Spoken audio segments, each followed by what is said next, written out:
चला आज आपण बेलचं सरबत करू. ते कसं करायचं ते पण सांगते.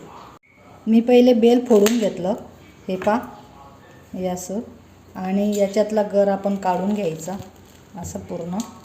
2 घेतलेले बेल, हे पा 2 काढले मी, आणि त्याच्यात आपण पाणी गार ओतायचं.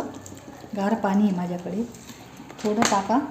नंतर लगेच आपण असं चुरून घ्यायचं पूर्ण. आणि व्हिडिओ चांगला वाटत असेल तर लाईक करा, शेअर करा, कमेंट करा, सबस्क्राईब करायला विसरू नका.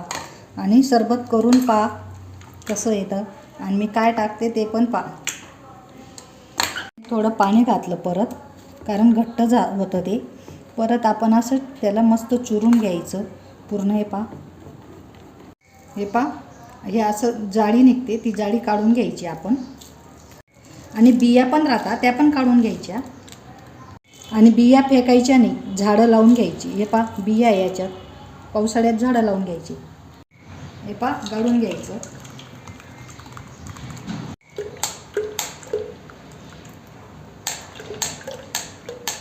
हे पा आपण साखर टाकायची. मी दळून घेतलेली साखर आहे, तेही 3 चमचा टाकायची किंवा 4 चमचा टाका तुमच्या अंदाजानुसार. मी माझ्या अंदाजानुसार टाकते, तुम्हाला बनवायचं राहिलं तर तुमच्या अंदाजानुसार टाका.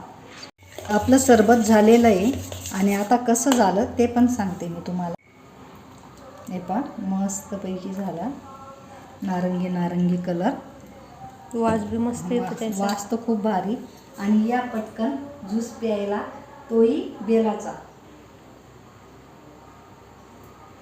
एकदम भारी झालेला आहे. आता मला पण दे.